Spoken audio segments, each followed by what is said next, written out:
What's going on, guys? Welcome to the channel. We're starting off our first video with a bang. So I've got the R7 behind me. We're basically going for a PB at Sydney Dragway. So we're going to do a snorkel upgrade, and we're going to be dyno tuning it, and then we're going to be taking it to Sydney Dragway for testing. So stay tuned for all of that. I don't have my offsider with me today, so it's just going to be me for the mechanical side of things, but that'll be back for the dyno tuning and for the racing as well. So let's get into it.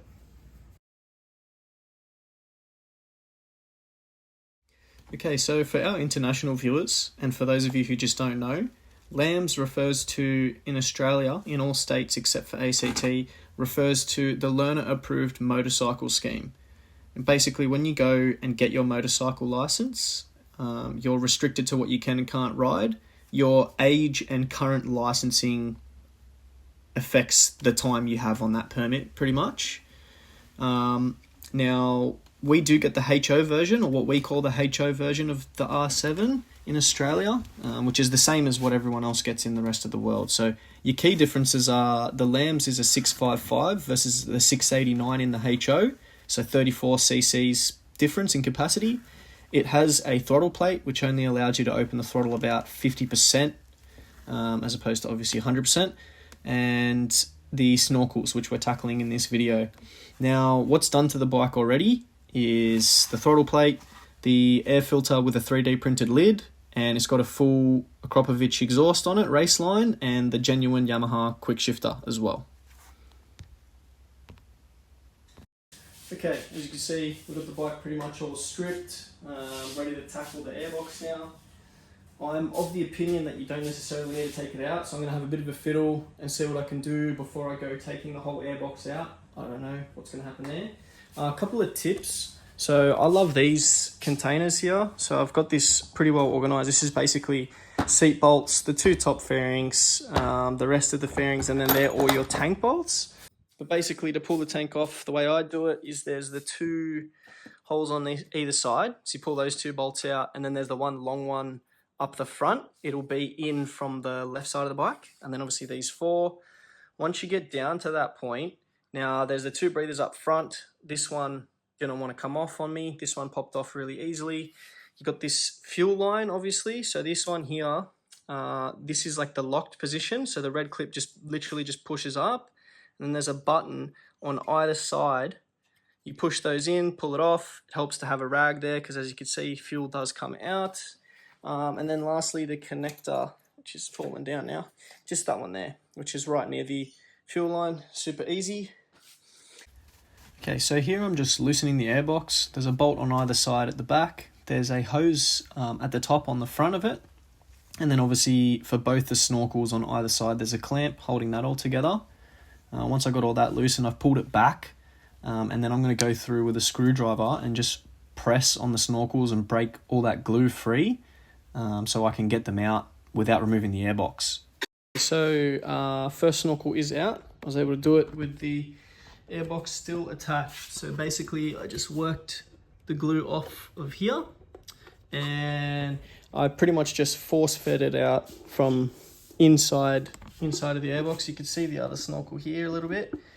Once I broke all the glue free, I pretty much just forced it out and pretty much just popped it out underneath the throttle body.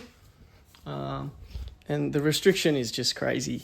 Like, this is factory, okay? So obviously that's the airbox. Just look at that. That is just massive amount of restriction.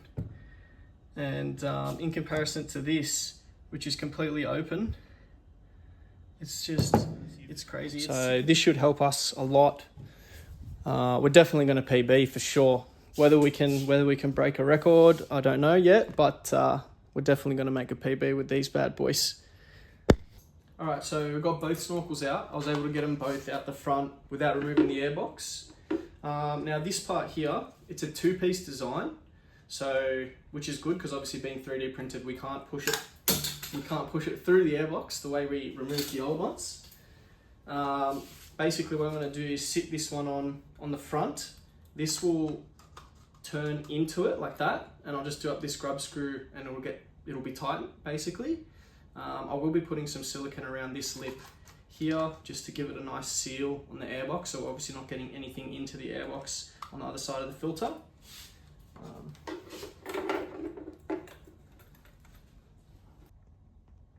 Okay, so basically all I've got to do is pop this bit onto the manifold. I'm putting this inside the airbox, and I'll just basically be doing it up like this. Okay, I'll be nipping up that grub screw there and pretty much pushing it all on, and then that'll be it. Since we've got another time lapse of the bike going back together, I'll take this time to explain the snorkels. Now with the LAMS R7, obviously you guys have seen the restriction in the previous clip. People are going with the HO snorkels as replacement because they don't have that restriction in them. We figured, given that it's a bit of an undertaking taking this all apart, we wanted to go with something even better than that again. Okay, she's all back together, but I think that it's necessary that I address the elephant in the room, that being the Honda shirt. Here at Midnight Motors, we don't discriminate, we love all motorcycles. Unless it's that Chinese crap, you can keep that at your place. Jokes aside, she's all done, all back together. I'm going to take it for a test now. I have serviced it as well. I cleaned and re-oiled the air filter while all the plastics were off, and new oil and oil filter as well. You want everything to be nice and fresh, and you take it for a dyno. Obviously after the dyno we're going to be taking that to the drags as well, so we just want to make sure everything's fresh. So I have given the bike a bit of a once over, a bit of a birthday. It will be getting a wash too because it's absolutely filthy. And then aside from that, we'll see you guys on Saturday. Well, here we are at Data Tech, and a special thanks to Bailey for allowing us to film this. So excited to see what this baby can do.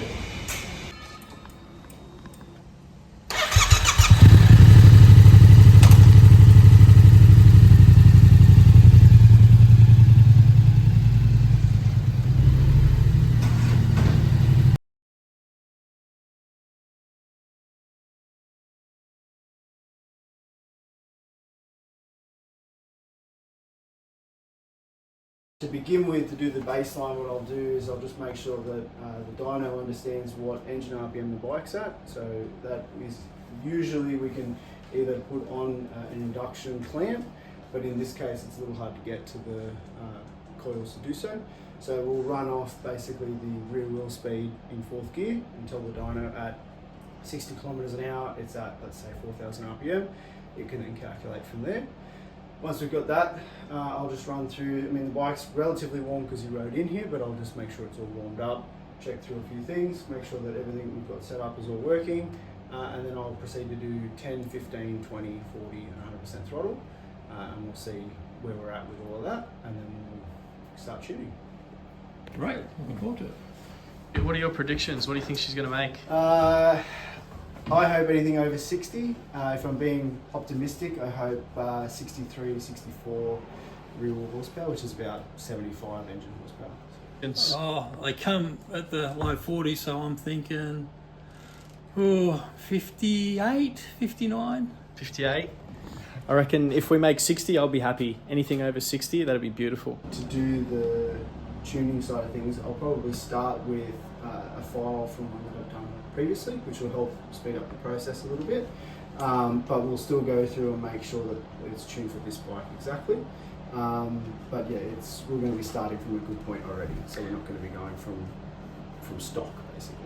I am about to flash in a starting map to get it sorted, and then we'll start from that point. Cool, so he's got the ECU removed, he's got what looks like a jumper harness, he's got it connected to the computer. We'll get that all back in, and then we'll start playing around with the fueling.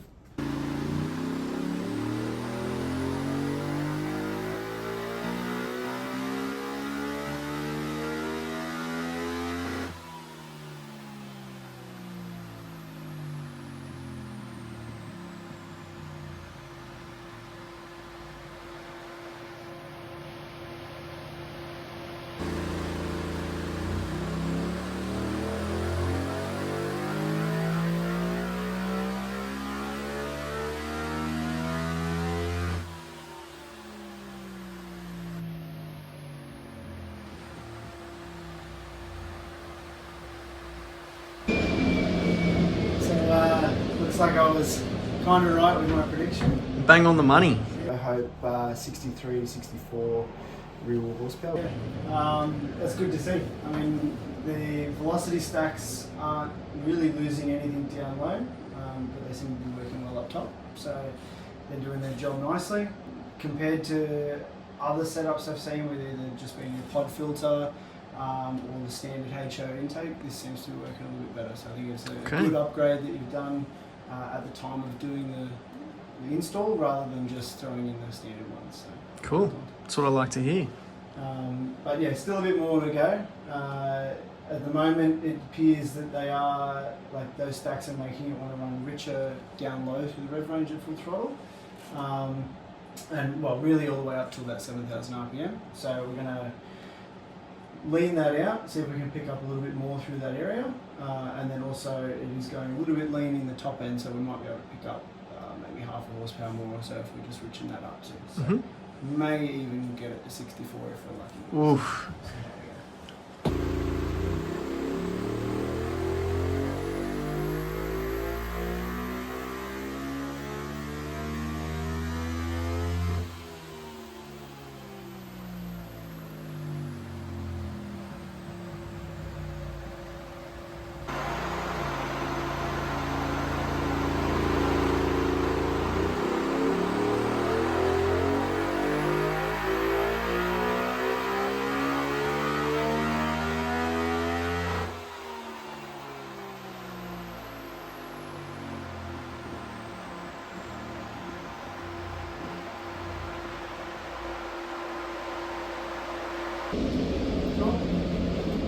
We're nearly there. We need to make a few more adjustments to a couple of these spots, but yeah, looking good.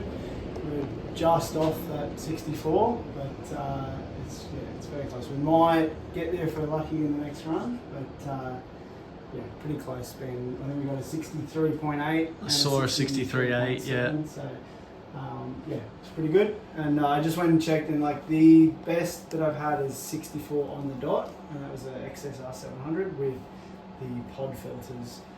But you can see it was pretty much sort of through this range here. I'd have to bring it back up again, but this range here, yours makes more with the stacks that you have versus the open pod filter style. Yep. And really it only started to work better just in that last bit of the RPM with that other setup. But if we're talking 0.2 of horsepower, I would pick this setup over the pod filter.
So close. So We tried to get there.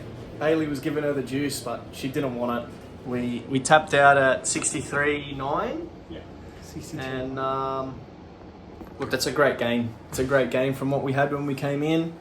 Bailey said he's quite impressed with the stacks that we've put in. You did say it was your highest powered R7?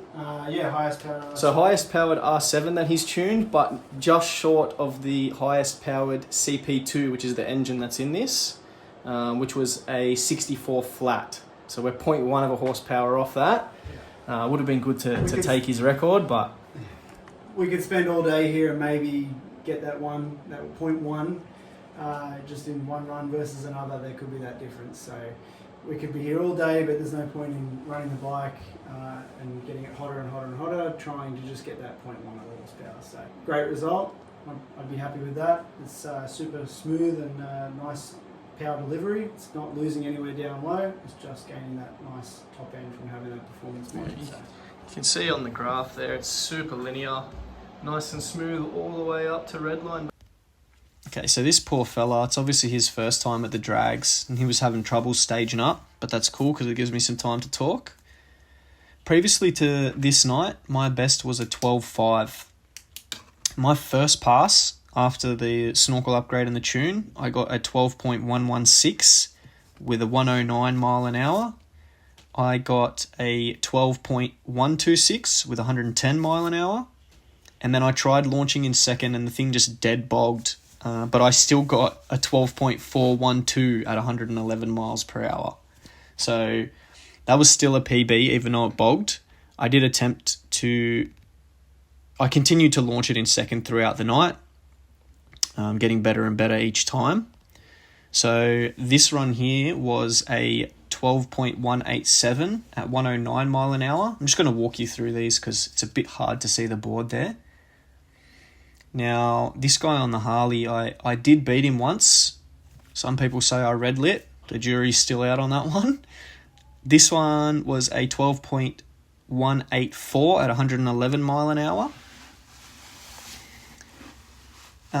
This one here was a 12.100 again at 111 miles per hour. Given that 6 out of my 8 runs of the night were in the 12.1s, I was starting to think that I wasn't going to get into the 11s, and that was obviously my whole goal. This one here, I decided to go back down to first and launch it. I was running on my own, so I had no one else to worry about, and I was just focused on letting it run right out to 10.5 where Bailey set it, and I got my 11.988 again at 111 miles per hour. This last run of the night, I was just having a bit of fun. I may have overcooked the tyre on the burnout and did a bit of a wheelie. We got a 12.160 at 109 mile an hour, which makes me think that we could probably go deeper into the 11s still. All right, so we did it. We got into the 11s. A massive shout out to Bailey from Data Tech. He welcomed us with open arms. He walked us through the whole process. I have so much content on tuning the R7. It's ridiculous. I could make a whole video just on Bailey talking. He's super knowledgeable, guys. I can't recommend him enough. I'm super happy that he agreed to let us film because there's nowhere else I would rather take my bike. If you're Sydney based or New South Wales based even, make sure you hit up Bailey for all your motorcycle mechanical work, tuning, performance stuff. Guys, he's the best of the best. I wouldn't go anywhere else to get my bike tuned. It was an amazing feeling running that 11. The even better feeling though was being surrounded by all my friends and family. And this right here was the best part. Everyone clapping me down as I'm coming through. I knew I'd cracked the 11. I hadn't grabbed my timesheet yet, but I obviously knew I cracked an 11. Everyone cheering me on. That was an amazing feeling. So shout out to all my friends and family that came down to support me that night. It's evident in my last run where I cracked, I think, an 11.10 with a big wheelie at the start and I let off. It's evident that we can go deeper into the 11s and we will be trying to take the record for the fastest LAMS R7, which is currently sitting at 11.88. So we're not too far off that. We're definitely going to give it a crack. Until then, like, comment, subscribe. Thanks for watching.